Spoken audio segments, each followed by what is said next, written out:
Tacikistanda Vətən müharibəsi şəhidləri anılıb. Azərbaycanın Tacikistandakı səfirliyində 27 sentyabr anım gününə həsr olunmuş tədbir keçirilib. Tədbirdə jurnalistlər, Azərbaycan icmasının nümayəndələri, səfirlik əməkdaşları, o cümlədən tələbələr iştirak ediblər. Tədbir Azərbaycanın ərazi bütövlüyü və suverenliyi uğrunda şəhid olanların xatirəsinin bir dəqiqəlik sükutla yad edilməsi ilə başlayıb.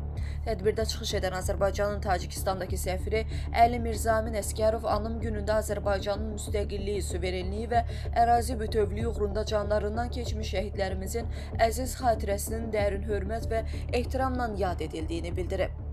O, 44 günlük Vətən müharibəsi nəticəsində Ermənistanın 30 illik işğalına son qoyulduğu, Azərbaycanın ərazi bütövlüyünü və 1 milyona yaxın Azərbaycanlının fundamental hüquqlarının təmin edildiyini qeyd edib.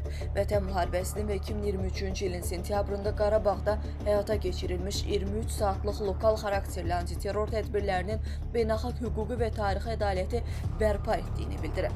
O, Müzəffər Ali Baş Komandan İlham Əliyevin rəhbərliyi ilə ölkəmizdə güclü ordu qurulduğunu, ölkəmizin iqtisadi əsaslarının möhkəmləndirildiyini, Azərbaycanın beynəlxalq nüfuzunun əhəmiyyətli dərəcədə artdığını vurğulayıb. Bugün Azərbaycan xalqının müzəffər xalq, Azərbaycan dövlətinin isə qalib dövlət kimi regionda yeni reallıq yaratdığını tədbir iştirakçılarının diqqətinə çatdırıb. Səfir regionda sülhün bərqərar olması istiqamətində atılan addımlardan söz açaraq, avqustun 8-də Azərbaycanla Ermənistan arasında Vaşinqtonda sülh sazişinin paraflanmasının bölgə üçün tarixi əhəmiyyət daşıdığını qeyd edib. Bununla Cənubi Qafqazda sabitlik və əməkdaşlıq üçün yeni imkanlar açıldığı diqqətə çatdırılıb. Azərbaycanın irəli sürdüyü sülh təşəbbüsləri təkcə iki ölkənin deyil, bütövlükdə regionun firavan gələcəyinə xidmət etdiyini vurğulayıb. Tədbir çərçivəsində video çarx nümayiş etdirilib. Həmçinin anım günü ilə əlaqədar yaradılmış güşədə fotoşəkillər nümayiş olunub.